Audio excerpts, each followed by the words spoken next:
زي ما احنا عارفين اللغة الإنجليزية فيها 26 حرف أو alphabets.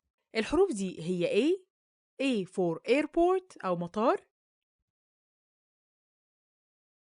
B for ball أو كورة، C for car أو سيارة، D for dog أو كلب، E for elephant أو فيل، F for flower أو ورد، G for gloves أو جوانتي، H for hat أو برنيطة، I for iron أو حديد، J for jam أو مربى، K for kitten أو قطة صغيرة، L for life أو حياة، M for monkey أو قرد، N for near أو قريب، O for oil أو زيت، P for pen أو قلم، Q for quality أو جودة، R for rat أو فار، S for storm أو عاصفة، T for toy أو لعبة، U for union أو اتحاد، V for veil أو حجاب، W for waiting أو انتظار، X for X-ray أو أشعة X، Y for yes يعني أيوة، Z for zebra أو حمار وحشي.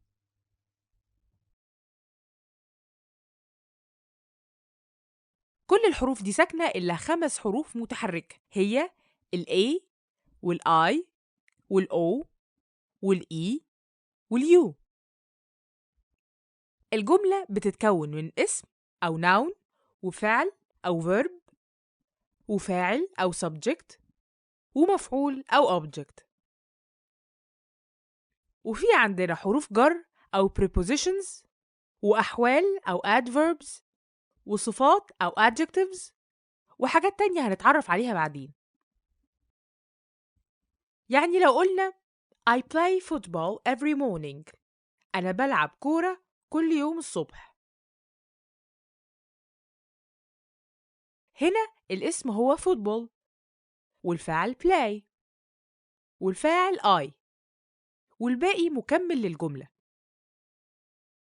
البرنامج ده هدفه إن الناس اللي بتستخدم اللغة الإنجليزية كلغة تانية إن هم يقدروا يستخدموا قواعد اللغة الإنجليزية أو الإنجليش جرامر بشكل فعال. وفي البرنامج ده هنشرح تفصيلياً النقط الجاية. أول حاجة types of sentences، وفي الجزء ده هنلقي الضوء على أنواع الجمل زي الجملة البسيطة أو simple sentence والجملة المركبة أو compound sentence والجملة المعقدة أو complex sentence، وهنشرح أمثلة توضيحية ليهم. تاني حاجة nouns سواء countable أو uncountable. هنا هنتعرف على الأسماء اللي نقدر نعدها والأسماء اللي ما نقدرش نعدها، يعني countable uncountable nouns. وكمان هنتعرف على إزاي نقدر نجمع الكلمات في اللغة الإنجليزية أو how to form a plural. وهنقدم برضو أمثلة كتيرة علشان نوضح كل النقط الأساسية في الجزء ده. تالت حاجة الpronouns. الpronouns هي الضمائر، وهنا نتعرف على الضمائر وإزاي نستخدمها والفرق ما بين ضمائر المفرد والجمع والشخصية، يعني personal pronouns والsingle والplural.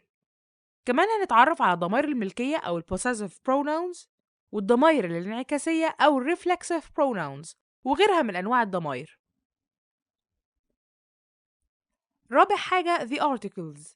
ال articles أو أدوات التعريف والتنكير هي ال definite وال infinite articles، وهي من الحاجات اللي هتهم جدا أي واحد بيستخدم الإنجليزي كلغة تانية. هنتعلم هنا إزاي نستخدم أدوات زي وآن وذا عن طريق أمثلة كتيرة هنشوفهم مع بعض. خامس حاجة ال adjectives. ال adjectives أو الصفات هتهم برضو ناس كتيرة من اللي بيستخدموا الإنجليزي، علشان هي فيها حاجات كتيرة قوي مش واضحة، بالذات الحتت اللي ليها علاقة بالcomparative والsuperlative adjectives أو صفات المقارنة بين شيئين أو أكتر. هنا هنحاول مع بعض نشيل أي غموض ونعرف إزاي نستخدم ال adjectives.